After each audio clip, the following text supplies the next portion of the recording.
오늘은 만왕의 왕 그리스도께서 가장 겸손한 아기의 모습으로 이 땅에 오신 성탄절을 축하하고 예배드리는 성탄주일로 모였습니다. 2000년 전 평강의 왕께서 화목제물로 이 땅에 오시어 우리를 위하여 죽으신 분, 그의 시작을 알리는 성탄주일 됩니다.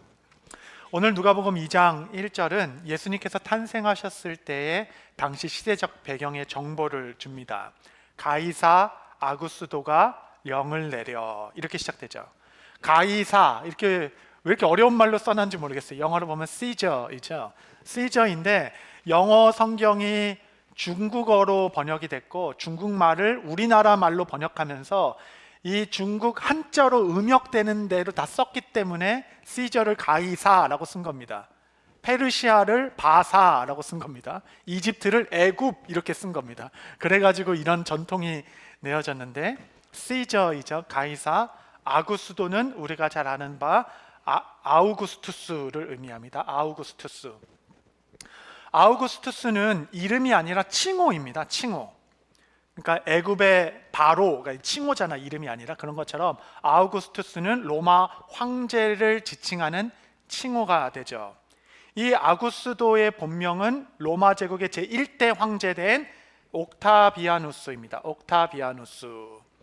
옥타비아누스가 이제 왕이 되었는데 당시에는 원로원들이 나라를 이끄는 원로 정치였어요. 그것을 다 청산하고 황제의 나라, 황제 1인 통치 제국을 만들겠다 하여서 이제 황제 제국을 만들고 그 칭호를 뭐라고 할까 하다가 아우구스투스라는 칭호를 만들어 스스로 부르기 시작했던 것입니다. 이 아우구스투스의 뜻은 최고의 통치자, 신적 권위를 가진 존재라는 의미를 가지죠. 그래서 로마 황제의 신격화의 본격적인 시작이 바로 이 옥타비아누스로부터 시작된 것입니다. 이 아우구스투스에서 지금 우리 달력에 어거스트라는 단어가 8월이라는 단어가 나왔으니까 그 위세가 뭐 지금도 대단하다 하겠죠. 당시 세계는 로마가 다스린다라고 말했습니다. 어마어마한 권력이 한 사람 앞에 집중되고 그를 신격화하는 정치적 격변기 시대에 유다 베들레헴 작은 한 고을 마을에서 만왕의 왕 그리스도께서 가장 겸손한 모습으로 이 땅에 오셨다. 여러분, 누가는 아니요, 천하를 호령하는 아구스도의 보좌와 가장 겸손하게 유다 베들레헴 시골에서 나신 예수 그리스도를 극한 비교로 두며 성탄의 참된 의미를 우리 가운데 알리고자 합니다. 마침내 하나님의 뜻이 이 땅 가운데 이루어졌던 그 긴박하고 고요했던 인류 첫 번째 성탄의 밤은 이렇게 기록되고 있습니다. 아구스도 황제가 느닷없이 천하를 호령하여서 모두 호적을 다시 새롭게 해라 라는령을 내리게 됐습니다. 문헌에 따르면 로마의 시저는 10년에서 14년 사이에 한 번씩 이거 호구조사령을 다시 냈다라고 합니다. 모든 속국의 사람들은 다 호적을 각 고향으로 돌아가서 다시 호적을 올려라 라고 얘기한 거예요. 이것은 세금을 더 정확히 거둘 뿐만 아니라 군대 징집을 위한 기초 행정 작업이었을 것입니다. 한번 이런 시행 명령이 떨어질 때마다 로마 제국 전체가 다 난리통이 벌어졌을 것입니다. 모든 남자들은 일정 기간 안에 고향에 다가가서 호적을 새롭게 했어야 하니 얼마나 인산인해를 일으켰습니까? 또 하필 그때가 이 마리아의 산딸이 되어서 그녀의 배가 태산과 같을 때, 여러분 이제 출산을 앞둔 여인은 이렇게 누워도 괴롭고 저렇게 누워도 불편하고 거동도 불편해서 가장 안정을 필요로 하는 그 시기에 요셉과 마리아는 갈릴리 나사렛을 떠나 유다의 베들레헴으로 고된 여정을 떠났어야 했습니다. 여러분, 원래 호적 자금은 남자만 했어도 됐을 터인데 왜 마리아가 함께 그 길을 떠났을까? 뭐 여러 추측이 있을 수 있는데 생각해 보면 요셉은 출산을 앞둔 마리아를 결코 그 나사렛에 홀로 둘 수 없었을 것이었습니다. 왜냐하면 갈릴리 나사렛은 아주 작은 동네입니다. 그곳에서는 아마도 이미 소문이 날 대로 다 났을 것입니다. 정혼한 마리아가 임신을 했다. 그런데 여러분, 사람들의 머리가 얼마나 빠릅니까? 그 정혼한 시간과 그 임신한 월차가 맞지가 않는 것입니다. 마리아가 혹시 부정을 저지른 것은 아닌가? 또 한간에는 요셉은 아직도 전혀 아내와 동침하고 있지 않다는 소문이 있던데 과연 태중에 있는 자식은 누구의 아이란 말인가? 라는 소문이 아마도 무성했을 것입니다. 여러분, 지금도 그렇지만 당시에는 더더욱 성령으로 잉태되었다라고 말하는 것은 도저히 설명이 되지 않는 일, 누가 그 일을 이해해 줄 수 있겠습니까? 여러분, 지금 마리아는 누구에게도 마음을 붙일 수 없는 냉혹한 현실 속에서 온갖 소문만 무성하는 그곳에 결코 아내를 홀로 두어 출산하게 둘 수 없다라는 요셉의 어떤 절박함이 그 부부가 함께 길을 떠나게 되는 이유가 되지 않았을까 우리는 생각해 볼 수 있겠습니다. 이후에 어쨌든 많은 고민과 또 염려를 안고 이 젊은 부부는 약 230km, 150마일에 이르는 그 긴 여정, 적어도 열흘 길은 걸어야 할 그 여정을 떠나게 된 것입니다. 길을 가면서 요셉과 마리아는 왜 하필 황제가 그 십수년 가만히 있다가 지금 이 출산을 앞둔 시점에 이 호적 조사령을 내리는가? 상황이 너무 야속하게 느껴질 수도 있었겠습니다. 왜 하필이면, 또 누구 하나 마음 둘 곳이 없어서 이 만삭의 아내를 데리고 이 길을 떠나야 하는가? 이 혹독한 이 세상에 야속한 마음이 들 수도 있었겠죠. 그러나 성도 여러분, 이들이 왜 베들레헴으로 가야만 했습니까? 이들이 떠난 이유가 아구스도의 명령 때문이었나요? 표면적으로는 정치 권력의 어떤 힘으로 있는 것으로 보이지만 여러분, 실상은 그렇지 않습니다. 그들의 걸음은 하나님의 약속을 성취하기 위한 담대한 여정이었습니다. 비록 그들은 다 알지 못했겠지만 그들은 아구스도보다 훨씬 더 위대한 만왕의 왕의 명령에 따라 믿음의 걸음을 걷고 있는 중이었습니다.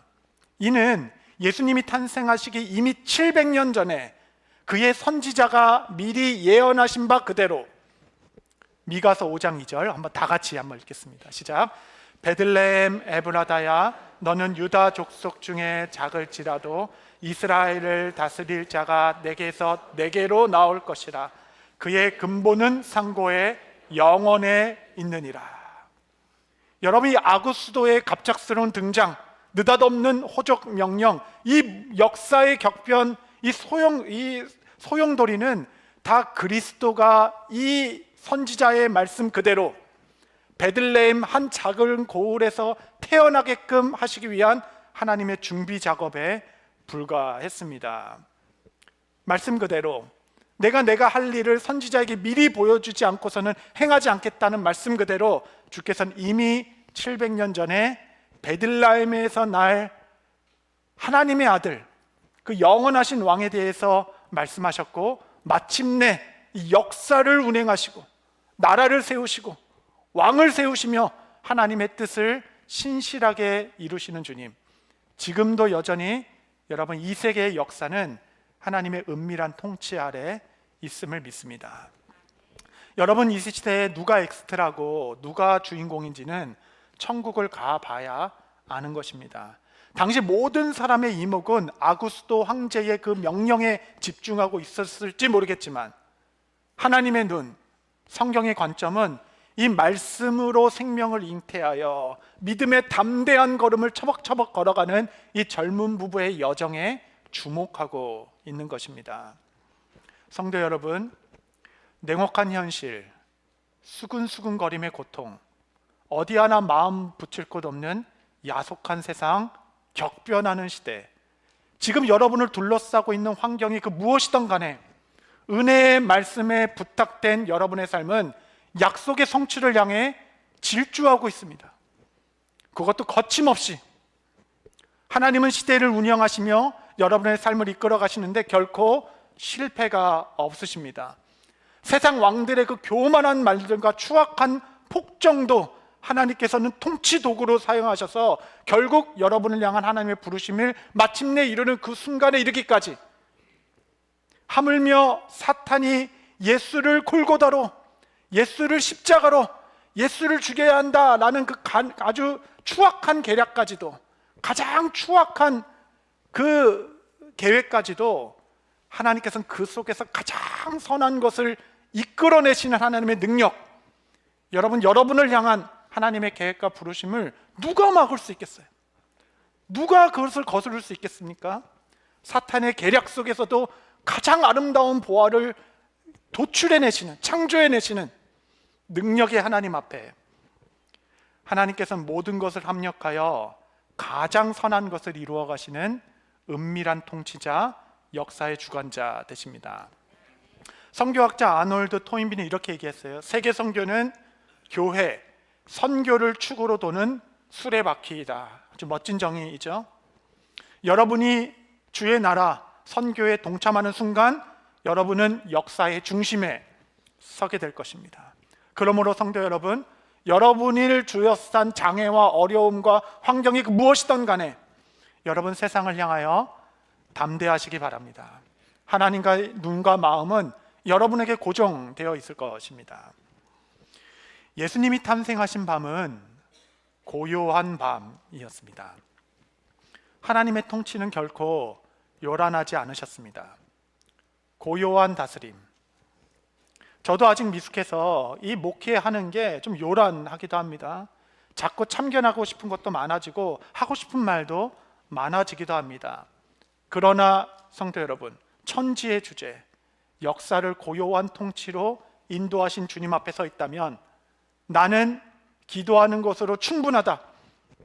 이 역사의 주인 앞에서 배짱을 가지고 세상 모든 것에서는 여유를 가지고 역사를 주관하신 하나님 앞에 머무는 그의 고요한 다스림 안으로 들어가는 종들. 역사는 시간을 흐르면서 진정으로 중요한 사람이 누구였는지의 순위를 다 바꿔놓습니다. 여러분, 천하를 호령한 아구스도가 중요한 역사 인물이 되었습니까? 고요하게 다스렸던 만왕의 왕 그리스도가 역사의 중요한 인물이 되셨습니까? 지금도 보이지 않으나 고요한 통치이기 때문에 그래요. 주의 깊게 보지 않으면 잘 보이지 않습니다. 그럴지라도 명확한 목적을 향하여 이끄시는 그의 다스림은 천하를 호령합니다. 성도 여러분, 아무런 책임감 없이 그냥 떠들어대는 호사가의 말에 마음 흔들리지 마십시오.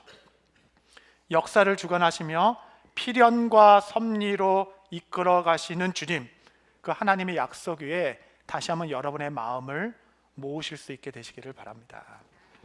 믿음의 여정을 걷고 있는 요셉과 마리아에게는 그래도 마음의 기대가 있었을 것입니다. 하나님의 아들이 이 땅에 오시는도다. 그를 맞이할 곳, 그가 태어날 곳을 주께서 미리 예비하셨으리라. 그는 확신과 기도 가운데 그 여정을 감당했을 것입니다. 그렇게 그의 고향 베들레헴에 도착한 요셉과 마리아는, 여러분, 베들레헴은 이미 그 호정령으로 말미암아 인산인해로 난리통이 되었습니다. 아무리 찾아도 빈방 하나 구할 수 없는 상황에서 아내의 진통은 시작되었고 날은 저물게 되었습니다. 누구보다 절실히 빈방 하나가 필요한 부부인데 그들이 머물 방 하나가 없습니다. 여러분, 사실 빈방이 없는 게 어디 있습니까? 황제 아구스도가 와도 방이 없다라고 말하겠습니까? 웃돈이라도 좀 넉넉히 주면 여러분, 장사치들은 안방이라도 내어줄 터인데, 여러분, 인생이 참 서럽죠? 돈이 필요할 때는 돈이 없고 방을 찾을 때는 빈방 하나 없습니다. 약속의 땅에, 그의 고향에 왔음에도 불구하고 그들을 맞이하고 있는 현실은 만삭의 여인에게도 매몰차게 거절하여 내쫓는 야속한 현실뿐이었습니다. 필립 얀시 목사님이 쓰신 책이 있죠. 그 책의 제목이 하나님 제게 왜 이러세요? 라는 책 제목입니다. 여러분, 이것은 후속작이고 볼륨 1이 있어요. 그 책 제목은 나는 하나님께 실망했습니다 라는 책 제목입니다. 내용은 이러합니다. 실망의 순간에 우리 마음 깊은 곳에 파고드는 3가지 질문이 있다 라는 내용이에요. 첫 번째는 과연 하나님은 공평하신가? 두 번째, 하나님은 왜 침묵하시는가? 세 번째, 하나님은 언제까지 숨어 계시는가? 여러분, 혹 요셉의 심령으로 이 성탄의 시즌을 맞이한 분이 계신지 모르겠습니다. 다시 한번, 현실이 아무리 어렵고 가는 길이 멀고 험해도 여러분은 지금 잘못 걷고 있는 길이 아닙니다. 요셉과 마리아가 맞이한 그 혹독한 현실을 그들을 약속의 장소인 구유까지 인도해 갔습니다. 여러분, 자신의 의지로는 결코 가지 않을 장소, 자신의 뜻과 계획으로는 결코 선택하지 않을 곳, 그것이 바로 구유 아니겠습니까? 때론 하나님께서는 우리를 낮추고 낮추셔 고난과 고통의 골짜기를 지나 마침내 구유까지 우리를 이끌어 가시기도 하십니다. 구유, 여러분, 구유는 짐승의 공간이죠. 여러분, 그것은 짐승의 여물통이었습니다. 그것은 비인격화된 자리이죠. 내 인격이 다 무너지게 되는 그 인생의 끝자리, 내 삶의 가장 낮은 장소, 그것이 아마 구유일 것입니다. 삶의 고난과 인생의 파도는 우리를 깎고 또 깎아 구유에 이르기까지, 아니 우리로 하여금 그 구유가 되기까지 우리를 낮추신 후에 여러분, 거기서 놀라운 반전이 일어나는 것이죠. 그 구유와 같이 겸손하게 된 그 질그릇 안에 그리스도라는 보화를 담아 놓으시며 예수님의 임재를 담은 구유는 그날 가장 영광스러운 지성소가 된 것입니다. 여러분, 왜 굳이 구유까지 예수님께서 그렇게 스스로를 낮추셨을까? 여러분, 한 나라가 일어나고 한 황제가 일어나고 요셉과 마리아가 주섬주섬 집을 떠나 베들레헴에 이르라는 모든 여정의 목적지는 바로 구유였습니다. 왜 굳이 그 구유까지 그 부부를 이끌고 아래로 내려가셨을까?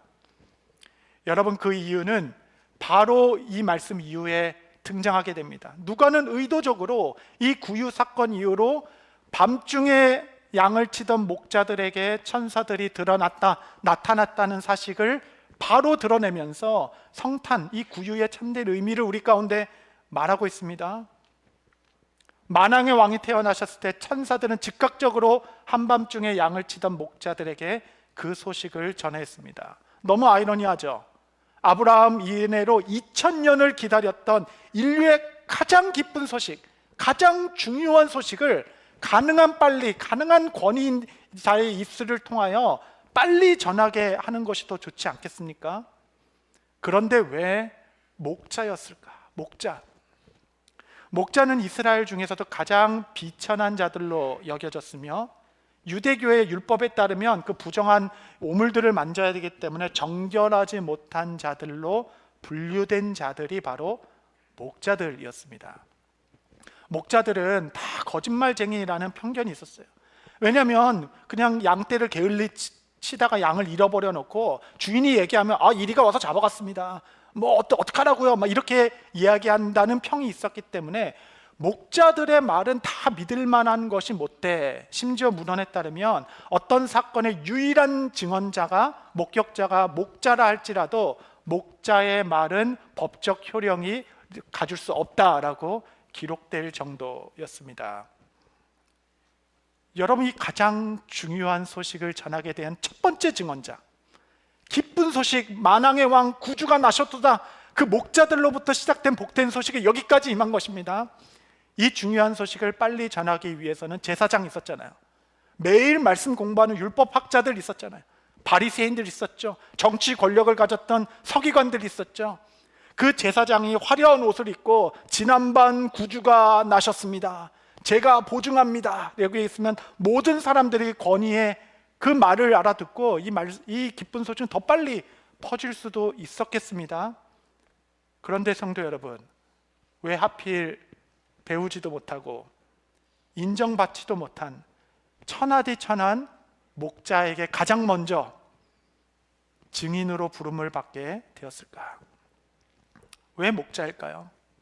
목자 중에서도 밤새 양떼를 치는 목자는 더 비천한 존재들.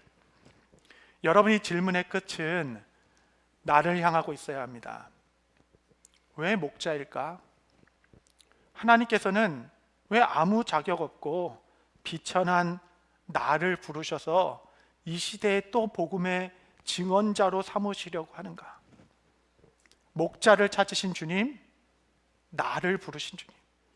왜 주님, 저 권력자도 있고 능력 많은 사람도 있고 똑똑한 사람도 있고 유명한 사람도 있는데 이 아무것도 없는 나를 또 부르셔서 증인 삼고자 하십니까? 왜 목자를 부르셨는가라는 질문은 첫 번째 크리스마스에만 합당한 질문이 아니라 여전히 우리를 부르시는 그 이유에 대한 우리를 향한 질문이기도 합니다. 여러분, 평생 양치던 목자들이 무슨 수로 증인이 되겠습니까? 증인은 뭔가를 봐야 되잖아요. 보고 내가 보았도다 라고 증언해야 되는데 그들이 무슨 수로 아기 예수를 찾을 수 있겠습니까? 그들이 무슨 동방박사처럼 별자리를 볼 줄 알아서 별 보고 따라가서 아기 예수를 찾을 만한 실력이 있는 자들입니까? 아니면 시므온처럼 평생 성전에서 그리스도를 기다리며 영적으로 쌓아가서 보자마자 알아볼 수 있는 영적 실력이 있는 자들입니까? 목자들이. 예수님께서 여관방 안에만 들어가 계셨어도 그 비천한 자들이 예수님을 만날 방도는 아마 없었을 것입니다. 그러나 예수님께서 구유에 있었기 때문에, 구유에, 어떤 아기가 구유에 낳겠습니까? 구유가 표적이 되니라 이 말씀 붙들고 구유마다 찾아다니며 구유통에 아기가 담긴 것을 표적으로 삼아 예수님을 찾기 시작했던 것이죠.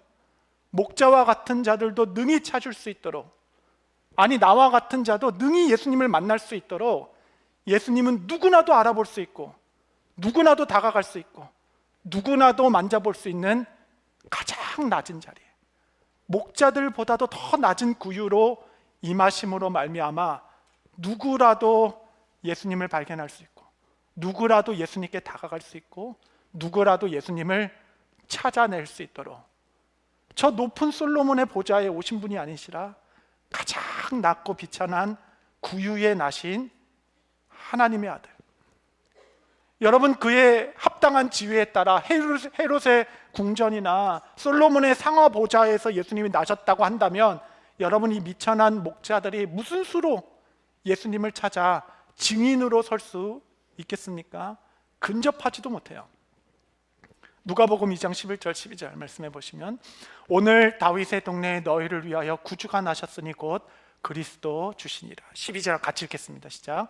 너희가 가서 강보에 쌓여 구유에 누워 있는 아기를 보리니 이것이 너희에게 표적이니라 하더니. 사랑하는 성도 여러분, 구유가 표적입니다. 구유로 오신 이유는 누구라도 겸손의 마음만 있으면, 순종의 마음만 있으면 다가설 수 있고 찾아낼 수 있도록, 만날 수 있도록, 높고 높은 보좌가 아니라 낮고 낮은 구유로 오셔서 목자와 같은 나도 증인으로 너무 능히 설 수 있는 길을 여신 주님. 스펄전 목사님은 이 부분에 대하여 이렇게 설교하셨습니다. 그는 구유의 노인대로 죄인의 친구가 되셨습니다. 수고하고 무거운 짐진 자들은 다 그에게 나오십시오. 마음이 상하고 가난한 자들은 다 그에게로 오십시오. 자신에게 실망하고 다른 사람에게 멸시를 받는 사람들도 다 그에게 나오십시오. 세리와 창녀들도 그에게로 오십시오. 솔로몬의 보좌는 우리를 두렵게 할지 모르겠지만 다윗의 자손이 누이신 구유는 당신을 기꺼이 초대합니다. 우리가 왕의 보좌 앞으로 나아갈 때 혹 두려워 떨 수 있지만 구유회로 다가가는 데는 두려워할 것이 없습니다. 구유는 여러분이 만져도 말리는 자가 없으며 여러분이 뚫어지게 응시한다 해도 뭐라 할 자가 없습니다. 구유로 가는 길의 입장료는 무료입니다. 목자와 같은 나를 부르시려고 이렇게 낮아지셨구나.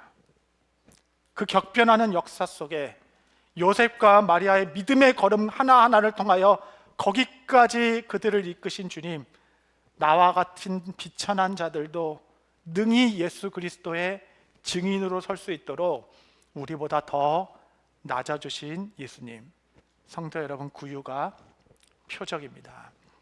말씀을 정리하겠습니다. 이 땅에 태어난 모든 사람들은 다 죽게 되죠. 하지만 죽기 위해 태어나신 분은 예수 그리스도, 그분 한 분뿐이십니다. 그분의 시작은 구유였고 그분의 마지막은 십자가였습니다. 성도 여러분, 그 구유가 표적입니다. 십자가가 증거입니다. 혹시 성탄의 시즌을 맞이하면서 마음이 높아지신 분 계신지 모르겠습니다. 여러분, 너무 괴로우시죠? 마음이 높아지면 정말 인생이 사실 괴롭습니다. 이 성탄의 때의 마음을 겸손히 하여 영광의 왕으로 임하신 그 구유를 보십시오. 성탄은 우리끼리 감사하며 선물을 주고받는 절기가 아니라 이 그리스도의 겸손의 마음을 다시 품는 시간입니다. 구유를 바라보십시오. 거기에 평강이 있습니다. 거기에 안식이 있고 우리의 부르심이 있으며 거기에 영광이 있습니다. 여러분, 어떤 시간을 보내고 계십니까? 섭리와 필연으로 실패와 실수 없이 여러분의 걸음걸음 하나하나를 인도하고 계신 주님, 비록 눈에 보이는 것 없고 극심한 혼란과 빈방 하나 없는 야속한 세월을 보내실 수도 있지만 고요히 천하를 호령하고 계신 하나님의 주권적 다스림 앞에 여러분의 믿음의 눈을 들어 다시 주의 나라를 바라볼 수 있게 되시기를 바랍니다. 구유와 같은 내 인생에 그리스도를 주로 모셔 찬란한 지성소 삼아 주옵소서. 간절한 기도에 응답이 있는 복된 예배 되게 되시기를 바랍니다.